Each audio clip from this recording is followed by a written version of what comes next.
Story. If you've ever had a nosebleed in the shower, you know that copper smell. Now imagine that smell behind your eyes, thick and metallic, while your own face feels like a glove that shrunk in the dryer. That was me in my bathroom in Pittsburgh at 2:13 a.m. Hands shaking, nails trying to get under the edge of a white mask that wouldn't come off. I could hear Mara on the other side of the door. "Evan, you okay?" "I'm calling 911. "Don't," I said. My voice sounded wrong, hollow, like talking into a cup. "Give me one more minute." The mask had no straps, no ties.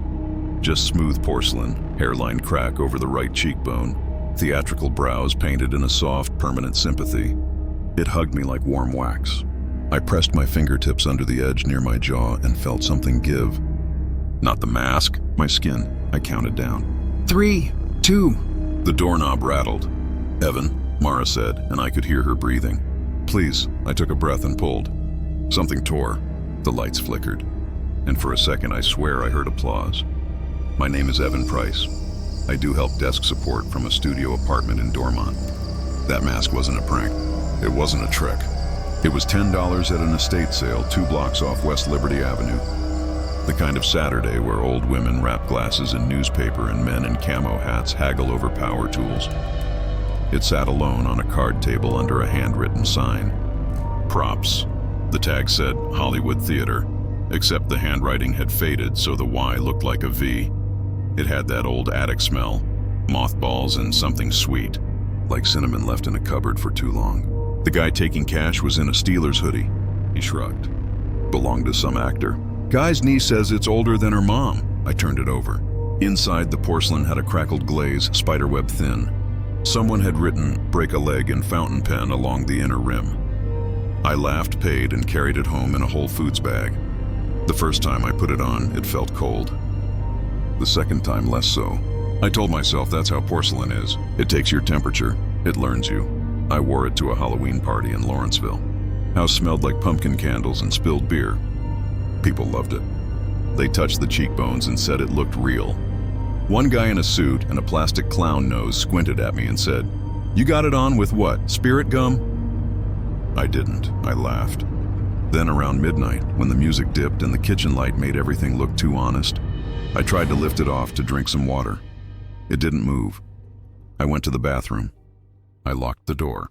I tugged, wiggled, whispered, "What the hell?" then yanked hard enough to make my eyes water. The room spun. Someone banged on the door and told me to hurry up. I leaned over the sink, palms braced, and stared into my reflection. The mask stared back with that sympathetic expression. It felt like it was waiting for me to do something right. I Ubered home and slept sitting up, afraid I'd choke. That's what people don't tell you about panic. It's not always loud. Sometimes it's a quiet, patient animal that sits at the end of your bed and watches you breathe. Sunday morning, I tried oil. Olive oil first, then coconut, then baby oil, because Google said so. The slickness helped me feel the seam where mask met skin. And there was a seam.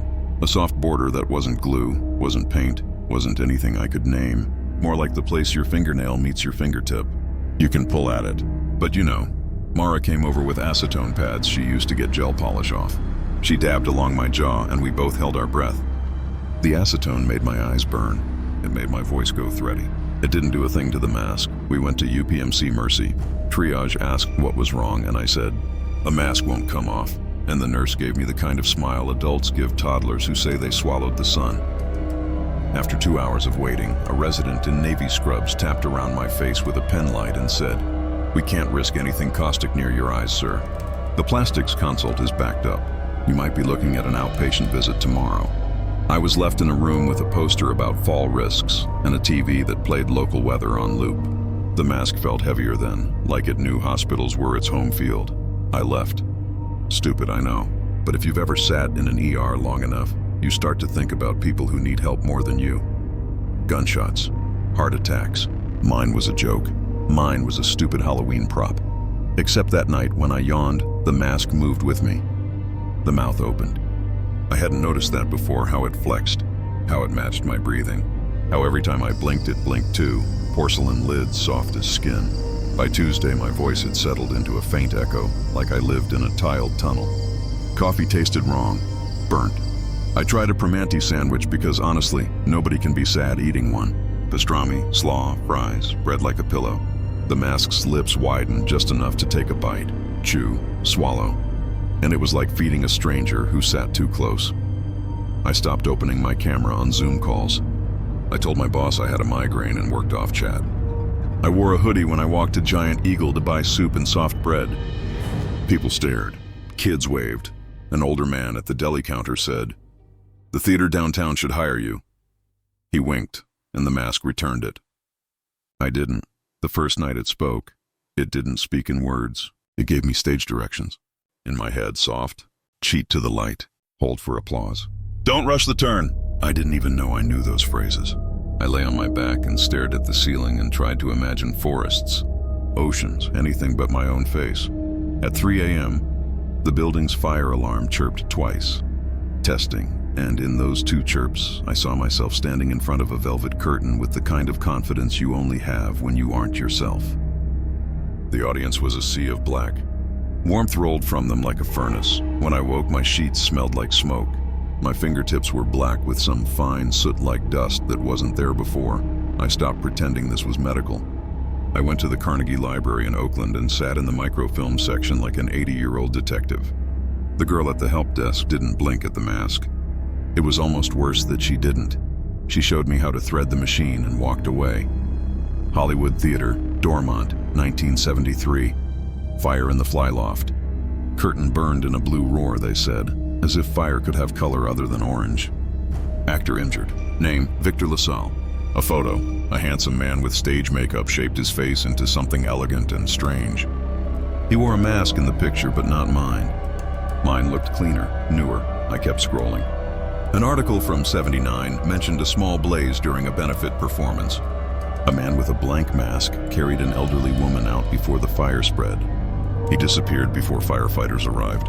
Angel, one witness said. I searched for Dormont Props Estate and found a Facebook post. Estate sale, belongings of Eileen Driscoll, stage manager at Hollywood Theater. She died a week before Halloween. There was a comment from a niece. Please come take things that can be used. She kept everything. I sent a message.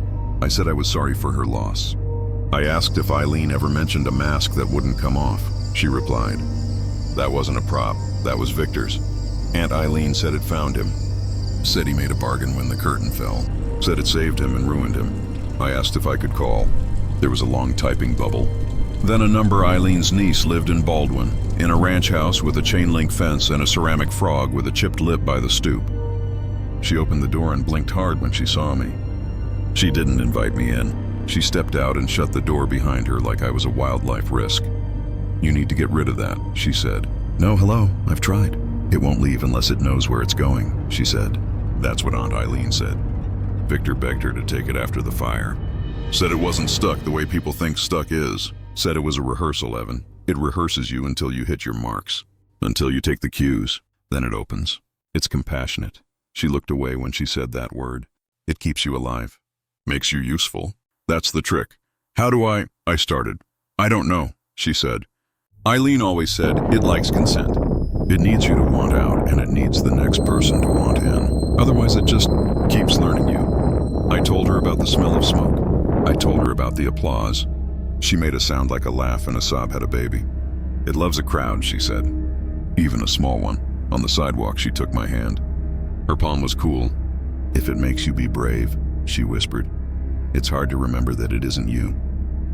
The first time I blacked out, I woke up on the Smithfield Street Bridge. It was dawn. The water below looked like pewter. My phone had 13 missed calls from Mara and a text from an unknown number that said, "Break a leg." The news on my lock screen, South Side basement fire, man in mask saves child. The photo was grainy, but there I was, white oval, sympathetic brows, carrying a little boy with hair like corn silk. The mother's face was visible. She was crying. She looked at me like I was a miracle with feet. I didn't remember any of it. But my jacket was scorched at the sleeve. The mask's cheek had a new hairline crack that wasn't there before. When I touched it, I felt a thrill, like touching a scar that isn't yours. It didn't stop. 2 nights later, I was in Bloomfield, walking on Liberty Avenue because sometimes being around people makes you feel less haunted. A guy pushed a woman against a wall in the shadow between a vape shop and a pizza place. He demanded her bag. I stepped in without thinking. Or maybe I thought. Maybe the mask did. I moved like someone else. Clean, confident, efficient. I took his wrist and twisted.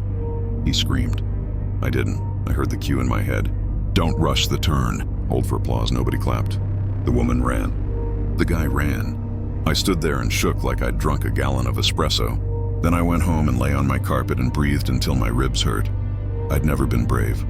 Ask anyone. I was a quiet kid who pretended to be sick to get out of giving book reports. But there's brave and there's not dying. The mask whispered that second kind. And when I listened, it loosened its grip for a breath, a heartbeat, a sigh. I tried to pass it. I know how that sounds. I put it on Instagram Marketplace. Vintage porcelain mask, free to good home. I posted in a Craigslist free group. I told myself I'd meet whoever showed up and I'd tell them to be careful. I'd be honest. Consent, right? A college kid messaged me, Ryan. He wore a pit hoodie and drove a dented Civic that smelled like fast food. He met me in the Starbucks parking lot on Banksville. He was excited, told me he loved theater. He reached out eager. The mask didn't move. I felt it press closer, like a child who doesn't want to be dropped off at school. I can't, I said. Ryan looked confused. I closed my eyes and tried to want out so hard my temples throbbed. The mask warmed. It didn't budge. Ryan laughed awkwardly and backed away with his hands up. It's cool, man. Sorry if this was weird. After he left, I screamed in my car until my throat scraped. Then I called the number that had texted me. The call connected on the second ring. A woman answered. Her voice was papery, the voice of someone whose life made her older than her bones. Places, she said. Eileen? I asked. Not anymore, she said. But close enough. The line clicked. Dead. I drove to her niece's house. A black ribbon on the porch light. Eileen had died the day I messaged about the mask. I stood in the street and realized the timing was a joke I wasn't in on. The night Mara came to my door, I decided to cut it off. I laid out what I had. A box cutter with a fresh blade, a bottle of isopropyl, lidocaine cream from the pharmacy, a stack of clean towels. I put a podcast on for noise and turned it off after 30 seconds, because the rhythm of other people's voices made the mask. I rubbed the lidocaine along the seam and waited until my skin tingled and went distant. I put the blade at the line where porcelain met flesh and thought about all the wrong choices I'd made with less deliberation than this. Don't, the mask said, not in words, in pressure, in a sadness that didn't feel like mine. I pushed anyway. The first cut didn't bleed. The second did. I felt warmth run down my neck and saw it seep into a towel in a Rorschach pattern that looked like a moth. The lights flickered again. My building's electricity is old, but not that old. Evan? Mara again. She sounded small. I can hear you. Please, let me help. I almost opened the door. Then the mask exhaled. That's the only way I can describe it. A release. A stage whisper, the kind old teachers used to be heard in the back row. Places. I pushed the blade deeper. It gave. Not a crack, not a snap, a peel, like picking at Elmer's glue on your hand after it dries. Immense relief and sick horror braided together. I slid fingers under and pulled. The sound was terrible, a gummy, slow separation. And under it, something smooth, something cool. I took a breath I thought was my first real breath in days and tore the last arc away. The weight in my hand was heavy, warm. It throbbed once, twice. The bathroom smelled like copper and old paper. I turned to the mirror and looked.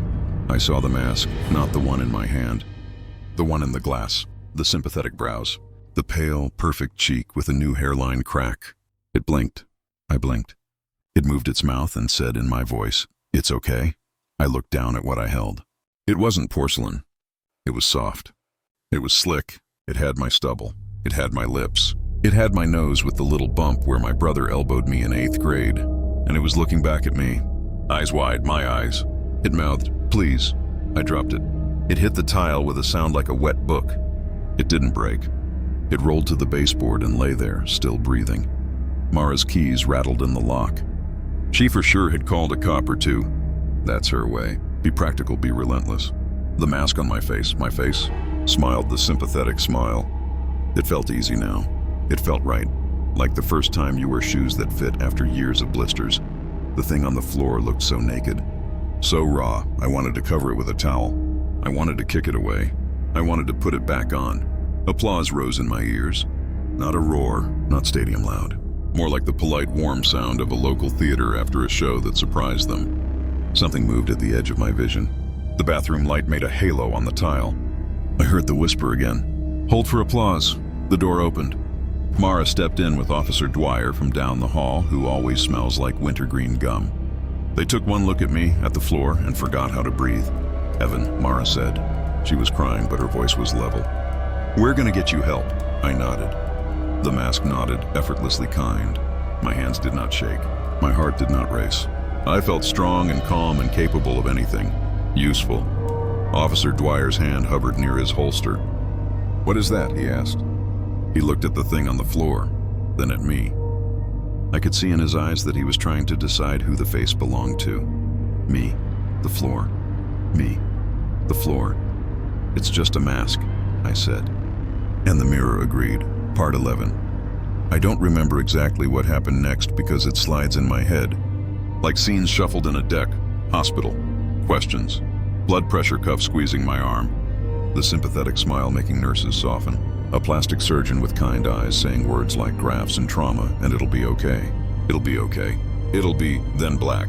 Then streetlights on Brownsville Road. Then my apartment again, quiet but for the fridge. The thing on the floor was gone. You ever lose a wallet and feel the ghost weight in your pocket? Like that, but scraped. The absence was loud. I looked everywhere.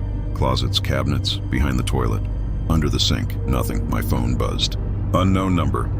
A picture. A porch with composite decking. A brown Amazon package. And on top of it, wrapped in white paper like a candle, "Break a leg," the text said. If you're listening to this and thinking, "This is a bit," I need you to hear me. I want you to be bored by your face for the rest of your life. I want you to wake up and complain about a pimple and groan about razor burn and never ever feel your own skin decide for you. I still wear the mask. Maybe wear isn't the right word. It wears me the way a role wears an actor. I get cues. I save people I didn't know I could save. I've pulled a stranger out of a car on the Parkway South. I've stood between a screaming father and a frightened kid at a Sheetz and made the kind of quiet that de-escalates. I've met eyes with desperate people and watched them make it one more hour, one more block, one more day. It is intoxicating to be that person. It is suffocating. Both are true. Sometimes I practice in the mirror. Practice not moving the sympathetic eyebrows when I lie. Practice making my voice warm. You've done that, right? Put on a voice to get through a hard thing. That's all this is, scaled up until the edge is cut. Once a week I stand in the shower and try to find the seam again. It's still there. It's faint. Sometimes it throbs when I pass a theater. I tell myself I won't pass it on. I tell myself that would be monstrous. I tell myself that's exactly what someone wearing this would say. Part 13, tonight, there's a package on my neighbor's porch. White paper, neat folds. My hands shake as I write this. Not with fear. With rehearsal, I want to warn you in the way that matters. Not the way where I say don't. The way where you can feel it. You're tired. You're bruised by a world that doesn't clap for you. You think, maybe just this once, I'll try on something that makes me the version of myself I keep insisting I am. The brave one. The kind one. The one who moves. The mask loves that about you. That is why it will choose you. Not because you're weak. Because you care. If you see it. If you hear a harmless phrase like "break a leg" in a text from a number you don't know. And if you find a parcel wrapped like a gift in the exact weight your breath becomes when someone's counting on you. Close the door, walk away, leave it for the raccoons. Let someone else. No, that's the lie. That's the math the mask does. If not you, who? If not now, when? My building's hallway smells like laundry detergent and old carpet. There's a shadow under my door. The doorbell rings. If I don't answer, someone else will. If I do, I become. I don't know which is worse. Choose your face carefully. Some masks are only trying to be skin. Story. 2. You ever get that feeling on Halloween night when the air's cold enough to sting your nose and you swear the shadows move just a little when you're not looking? Yeah, that's where this starts. It was October 31st, 2017, a small town called Redfield, Indiana. One of those places where everyone knows each other's business and the highlight of the year is the fall festival down at Miller's Park. And that night, Halloween night, was perfect. The streets were littered with pumpkins, kids running around in store-bought capes and glow sticks, parents trailing behind with coffee cups and tired smiles. Except for one house, the Kramer place, out near the edge of town. That's where I was, sitting alone, half watching a horror movie marathon on Sci-Fi and waiting for trick-or-treaters. My name's Jake Kramer, by the way. I'd just moved back after my dad passed away, taking care of the old place, trying to fix it up. It was the first Halloween I'd spent there in almost 10 years. The night started normal. A few groups of kids, tiny superheroes, a zombie cheerleader, a kid with a Fortnite costume. Nothing out of the ordinary. Then, around 9:30, when the flow of kids usually dies down, I heard it. Knock, knock, knock. Not the light. Quick knocks you get from kids. Slow. Even. 3 of them. I grabbed the bowl of candy and opened the door. No one was there. Just the wind pushing dead leaves across the porch. Now, this house sits back from the road. There's a long driveway lined with maples and a single streetlight out front that flickers half the time. You can see anyone coming from a mile away, but there was no one. No giggling kids running off. No footsteps. Just silence. I shrugged it off, figuring maybe I opened too slow. Closed the door. Sat back down. About 10 minutes later. Knock, knock, knock. Same pattern. Same rhythm. This time, I jumped up and yanked the door open fast. Still nothing, but I noticed something weird. The candy bowl was lighter. I thought maybe I was imagining it. But when I looked closer, there were small smudges on the edge, like someone with dirt on their hands had grabbed a handful of candy. I wasn't scared yet, just unnerved. Then I saw it. At the end of the driveway, right under that flickering streetlight, there was a figure. A kid, I think. Short, wearing what looked like an old-fashioned costume, like 1950s trick-or-treater style. A plain white mask, baggy clothes, standing perfectly still, facing me. I called out, "Hey! You want some candy?" No answer. Didn't move. Didn't even tilt their head, just stood there. I remember the way the light hit that mask. It wasn't plastic, not shiny like the ones you get from Party City. It looked like porcelain, cracked in places. A gust of wind came through, rustling the leaves, and the light flickered out for half a second. When it came back on, the figure was gone. Gone. I went out to the porch steps, trying to peer into the dark. Nothing. The road was empty. I'm not a paranoid guy, but something about it. It felt wrong. Like the world had just shifted a few inches off its axis. I locked the door, turned off the porch light, and told myself that was enough Halloween for one night. Except, I couldn't shake that feeling. That mask. That stillness. Around midnight, I was dozing off on the couch when I heard it again. Only this time, it wasn't at the door. It was at the window. A single tap.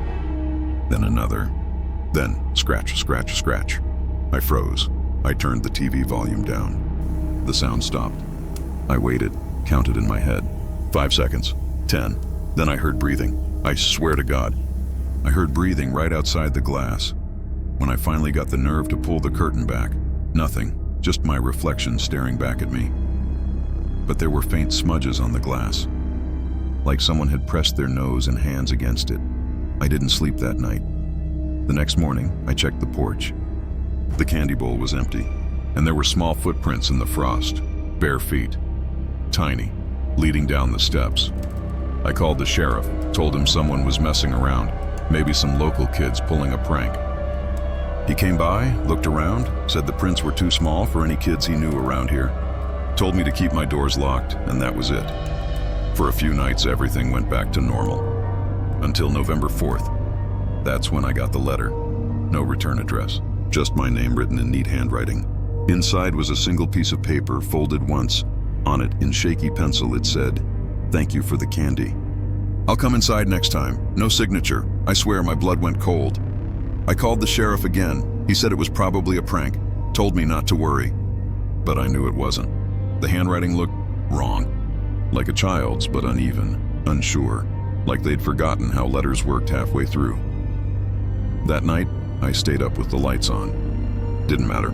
At 3:17 a.m., I woke up to the creak of the front door, slow, long. It wasn't locked anymore. From my bedroom upstairs, I could see down the hallway, a faint glow from the porch light still leaking in. And standing there, halfway in the doorway, was that same figure, mask, baggy clothes, bare feet on the wood floor. It turned its head toward me, slow as if its neck was stiff. And then it waved, not playful. Not like a kid, just this slow, deliberate wave like it was mocking me. I grabbed the bat from under my bed, yelled something, I don't even remember what. And when I ran down the stairs, it was gone. Door wide open, wind blowing in. Only thing left was a small trail of dirt leading across the entryway. After that night, I left Redfield. Packed what I could and moved to Indianapolis. But the story doesn't end there. See, I tried to forget. I really did. But a year later, October 31st again, I got a text. From a number I didn't recognize. It said, "Trick or treat." No emoji, no punctuation, just those 2 words. I deleted it, blocked the number, told myself it was nothing. Then a week later, my neighbor, this woman named Carol, knocked on my door.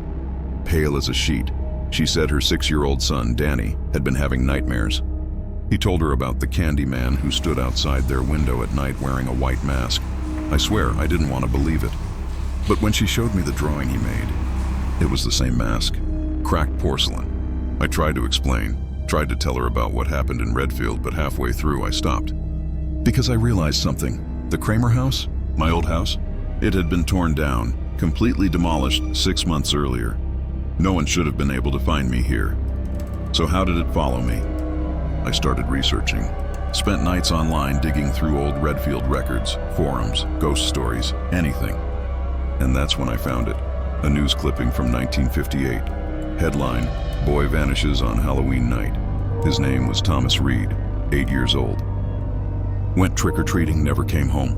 Witnesses said he wore a homemade mask his mother had made out of an old porcelain doll. Face, they never found him, but they did find a trail of tiny bare footprints leading into the woods behind the Kramer property. No one ever built there again until my parents bought it 30 years later. I don't know what that thing is, ghost, demon, something else. But every Halloween since then, I get a message. Sometimes a knock on the door, sometimes just a sound outside the window. Last year I tried ignoring it. Stayed quiet, lights off, curtains drawn. Around midnight I heard a whisper outside, a child's voice. "You forgot to leave candy." When I opened the door the next morning, there was a small porcelain mask on my doorstep, cracked down the middle, and beneath it was my name, written in that same shaky handwriting.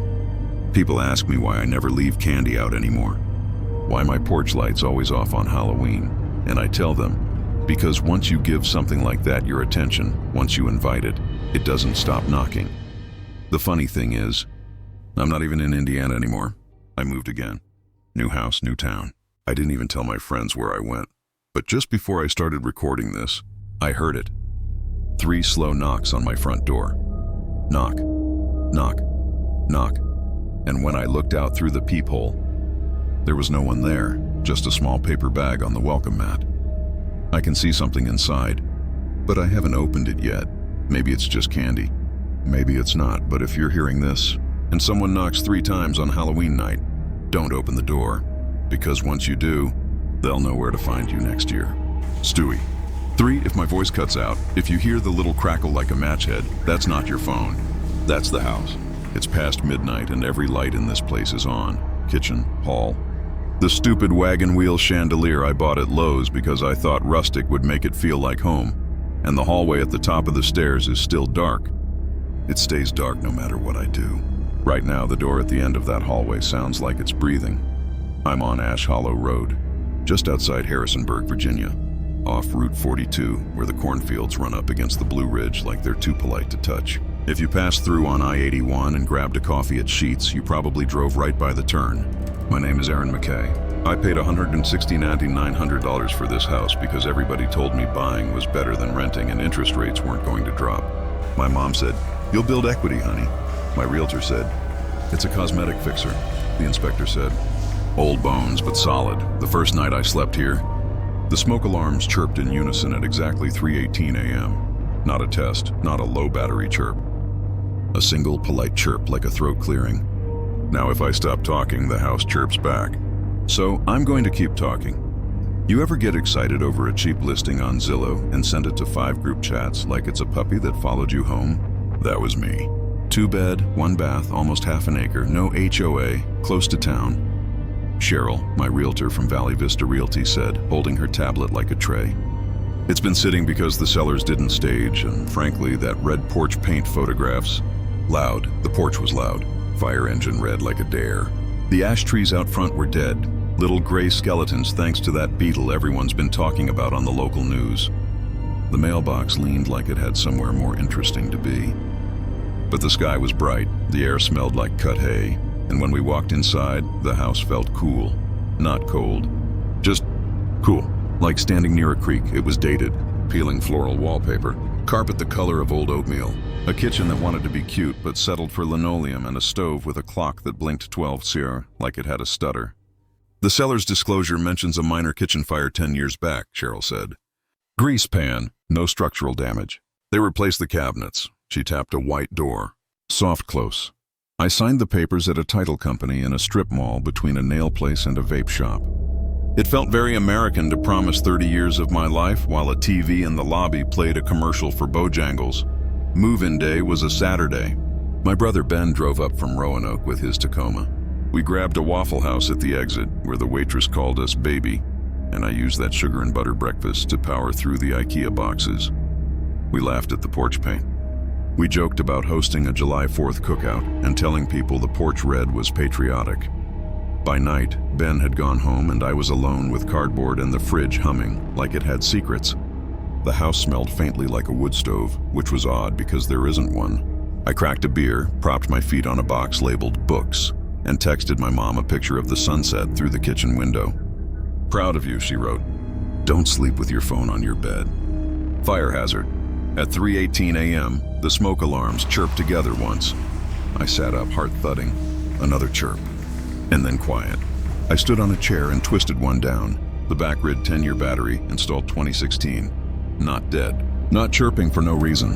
I put it back and told myself old houses make noises, that's all. The hallway at the top of the stairs was darker than seemed fair. The light switch clicked but didn't do anything. Cosmetic, I told the darkness. It's a cosmetic fixer. Monday was a holiday, county offices closed, so I took a walk down Ash Hollow. There are 6 houses in easy walking distance, 2 with American flags, 1 with a pride flag, 1 with both. A Mennonite family drives a horse and buggy past around dinner time. You hear the clop before you see them? And you wave even if you're holding a lawn bag and look like a raccoon that learned to use the internet. Mrs. Lively across the way brought me a pie in a tin that had a church logo on it. She's one of those women who wear cardigans in July and smell like clean laundry. We're glad to have someone in that place again, she said. Houses don't like being empty. She looked over my shoulder and her mouth did a thing I didn't understand. You take care with your cooking now.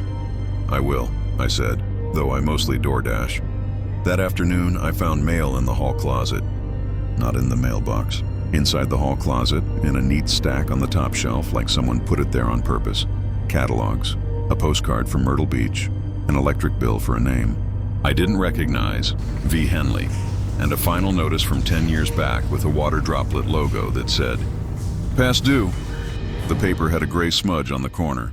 When I rubbed it, it left ash on my fingertips. My job is remote. I do scheduling for a medical equipment company out of Charlotte. I sit at a desk that still smells like IKEA and talk to people about CPAP machines and oxygen deliveries. You're in Virginia? Folks ask, hearing the echo on my end. Your line sounds hollow. I put a rug down. It didn't help. That week, the kitchen clock on the stove reset itself twice. The fridge made a new noise, a little knock like someone knocking from inside with polite knuckles. The faucet dripped a black thread of water once and then ran clear. I told myself it was sediment. New to me house, old pipes. I bought a Brita filter at Target and a houseplant I would definitely kill. Wednesday, I went into the crawl space to put down pest bait because stink bugs here are a season, not a pest. The crawl space was tall enough to crouch. It felt wrong to stand upright, like I'd hit my head on an old thought. My phone flashlight lit up cinder block insulation batting like torn cotton candy. And jars. Half a dozen mason jars lined up on a rim joist, lidded tight. Each labeled with masking tape and a name in neat blue pen: Pauline, J. Rudd, Cal Amelia. One just said V. Each jar was filled with fine gray powder. I told myself it was a country thing. People save ashes from old fireplaces for the garden. I googled ashy mason jars, crawlspace, Virginia, and got Pinterest crafts and a forum arguing about wood ash versus baking soda for cleaning. I didn't open them. I put my hand on one and it was warm. That night I made box mac and cheese. When I lifted the pan to drain, my hand slipped. A stream of hot water hissed across the counter and onto the red-hot coil. Smoke. Not thick. Not scary. My alarm stayed quiet. The house breathed in. The little smoke that there was didn't rise. It moved sideways like a cat squeezing behind a couch and slid down the hall toward the dark end. I watched it go and knew, in the lizard part of my brain that kept cave people alive, that something waited at the end of that hall with its mouth open. I slept on the couch with the TV on, volume low, a rerun of a game show where everyone clapped too much. At 3:18 a.m., a single chirp. The TV volume went up one notch without me touching the remote. I dug deeper because that's what you do when you can't admit you're afraid. County GIS map, parcel numbers like secret passwords. The deed had 3 prior owners in 20 years. 2 lasted less than 18 months. 1, V. Henley, sold after 6 months, cash buyer to cash buyer, and then vanished into a P.O. box trail.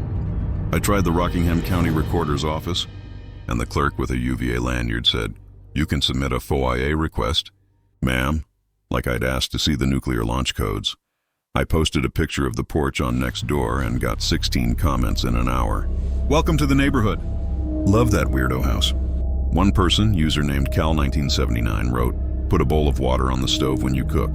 Keeps the air calm." Someone else replied with the rolling eyes emoji. Cal deleted his account the next day. Mrs. Lively waved at me from her yard and didn't come over. The Mennonite buggy slowed, the kid in the back stared at my windows, and the dad clucked the horse faster. At the Food Lion, the cashier said, "Ash Hollow." "My aunt says they built those houses right where a brush fire took out the old road. Like the dirt remembers." She smiled, but it wasn't a friendly story. It was like she handed me a casserole dish filled with bees. The first real scare was small. I was on a Zoom call, camera off, mic on mute, listening to a supervisor read off numbers like she loved commas. Behind me in the hall, something thunked softly. The kind of sound a shoe makes when it falls over. I muted and turned. The hall was empty. The air was cool. My mouth felt like I'd breathed in a freezer. The second scare wasn't small. I got a Ring doorbell because my mom likes to see me alive. The first night, the motion alert pinged at 3:19 a.m. It was the porch. No movement, just a long, slow recording of the empty red paint and the dark yard and the ash trees that aren't there anymore but still throw a shadow when the moon is right. At the 9-second mark, you hear it. A breath, like someone steadying themselves to tell the truth. I called the sheriff's non-emergency line because sometimes being a woman alone in a house is a job with no paycheck. Deputy Mark Rudd, yep, like one of the names on the jars, came out in the morning. He stood on my porch and looked more tired than a man with fresh coffee should. "Houses settle," he said, and when I raised my eyebrows, he added, "You get electrical checked. You holler if you see a person who's not supposed to be here. This road keeps to itself. Do you know a J. Rudd?" I asked. He looked at me so hard I felt pinned. "I had an uncle lived here a lifetime ago," he said slowly. "Died in a brush fire in '79, out on the old road back when it was gravel." "Why?" "No reason," I said, and didn't tell him about the jar. I stopped sleeping through 3:18.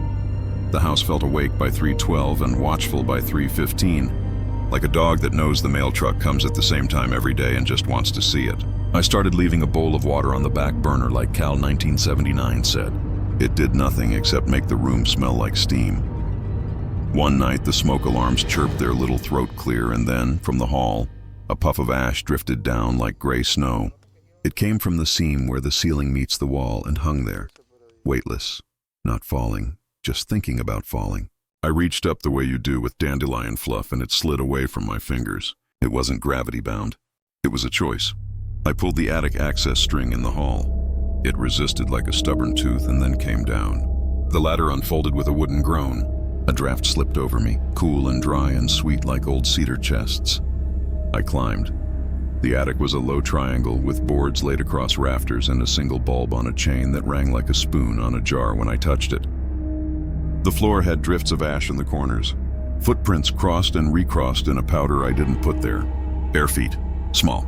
Big. One pair stopped inches from where I stood. Not old prints baked into wood. fresh, crisp. Up in the point of the roof, above the end of the hall that never lit, everyone, had written names. Fingertip writing, careful as cursive. V. Henley, Pauline, Cal, Amelia, J. Rudd, and in fresh finger scrape, Aaron. You lose composure in stages. Stage 1, jokes. I took a picture of my name and texted Ben. House is making me a fan club. He sent back 3 skull emojis and come stay with me. Stage 2, plans. I called an electrician to fix the dark hall light. He came out, whistled when he saw my crawl space full of jars, and told me the hall switch wasn't wired to anything. It's a dummy switch, he said, shrugging. Happens in older houses. Someone got creative. Stage 3, confessions. I told Mrs. Lively I was scared. She made a sign of the cross so quick it looked like a bird. Keep a pan of water on the stove, she said. If there's going to be a fire, it takes the ash first. What ash? I asked. She looked at my porch like it hurt her eyes. That night, I set my phone to record audio from 3 to 4 a.m. I put it on the kitchen counter and went to the couch. At 3:18, I heard the chirp in real time. At 3:19, the house exhaled. On the recording, under the breath, a low crowd noise. Not a crowd cheering, a crowd agreeing. A murmur like church, like yes, yes, yes, money keeps you honest. I couldn't just pack up and go. I called Cheryl and said, hypothetically, if I wanted to sell. She cleared her throat and said words like stigmatized property and disclosures in Virginia are limited. But we have to be careful, I said. There was a fire here? She said, every farm road in this county has had a fire. I asked what the contingency is for supernatural. Silence then. Do you have a carbon monoxide detector? I applied to refinance even though it would be stupid. The underwriter asked for a letter explaining a late credit card payment from college. The house didn't care about my credit. It cared about midnight. I went back to the crawl space with a plan to take the jars to the county landfill on 33. I'd wrap them in towels, load them into the Tacoma I do not own, drive them to the place where smells go to die, and dump every last one. I picked up the jar labeled V. It was warm. A little sparkle glittered in the ash, like mica. I took off the lid. The smell was not death. It was river stones and old paper and the faintest trace of honeysuckle. A breath rose from the jar and touched my face like a hand. Houses don't like being empty, Mrs. Lively had said.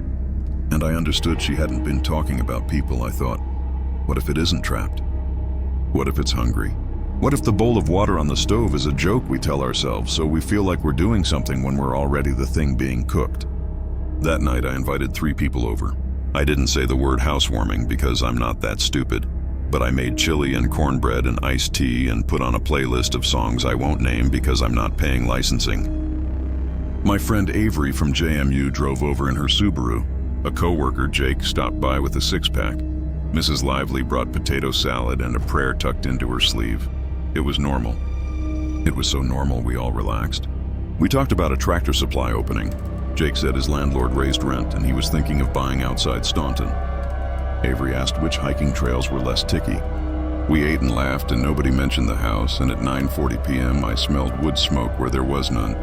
The kitchen light dimmed and came back. The smoke alarms chirped once. The bowl of water on the stove rippled like something had spoken into it. We froze. From the hall, that breath again. Not in, out. A sigh you only make when the thing you wanted finally arrives. Aaron? Avery said. Did you feel that? The front door shut itself. It didn't become a wildfire. It didn't need to. It became a performance. The lights played shadows against the ceiling like puppets. The air moved the way a crowd moves, all at once, toward the thing worth seeing. My name rubbed itself new above our heads. Everybody out, I said, and my voice worked. The sympathetic, practical tone you use when a dog gets loose in a parking lot. Now, go. Jake grabbed the 6-pack. Avery grabbed my wrist. Mrs. Lively left the potato salad like a sacrifice. The hallway stayed dark as a throat. The attic ladder rattled. The bowl of water on the stove bubbled without heat. I picked it up with both hands and did the only thing that made sense in the kind of insane that feels like a dream and a memory at once. I poured the water into the dark. It hissed. Not like water on hot metal, like something surprised.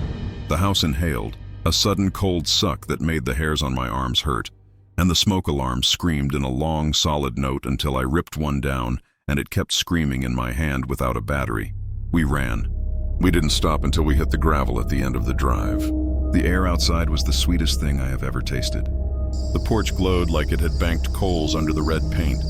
The ash trees that weren't there anymore were there again, just enough to make a shadow. "Do not go back in," Mrs. Lively said. Her cardigan flapped like a flag. "It'll keep you." "My stuff," I said, because I am American, and we think our stuff will save us. She took my face in both hands, firm as a coach. "It takes people, Aaron, not things." We slept 3 hours at a Motel 6 off the interstate.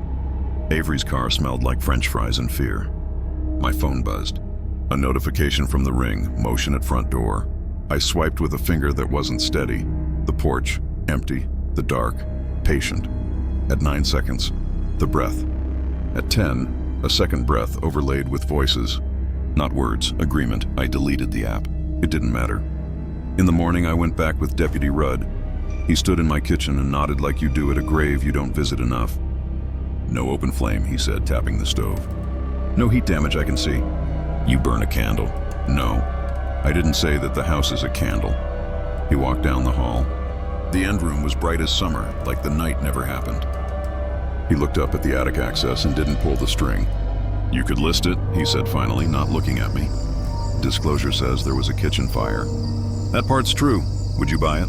I asked. He put his hat back on. "I learned to stop asking what the old road wants. This is the part where I tell you I left. Where I put the house back on the market with photos that made it look like it would keep you warm. And I drove east to Richmond, rented a 1-bedroom over a bakery, and learned to sleep through trains."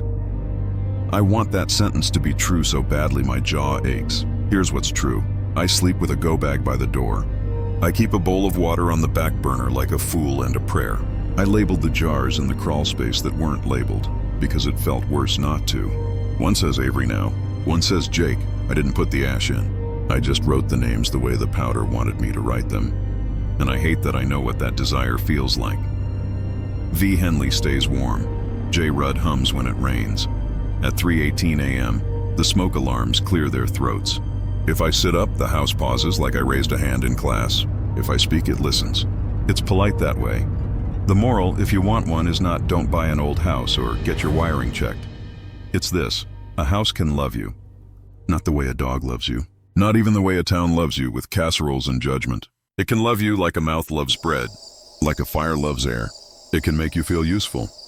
If you're scrolling listings and you see a little ranch with a red-painted porch on Ash Hollow Road, 2 bed, 1 bath, cheap enough to make you feel like maybe you did something right for once, let it sit. Let it go to seed. Let it be someone else's bargain, or don't. Because I hear the breath at the end of the hall, and the door is breathing, and if I don't answer it tonight, it will find the next address in my contacts and knock there instead. The doorbell just rang. It sounds like a smoke alarm learning to sing.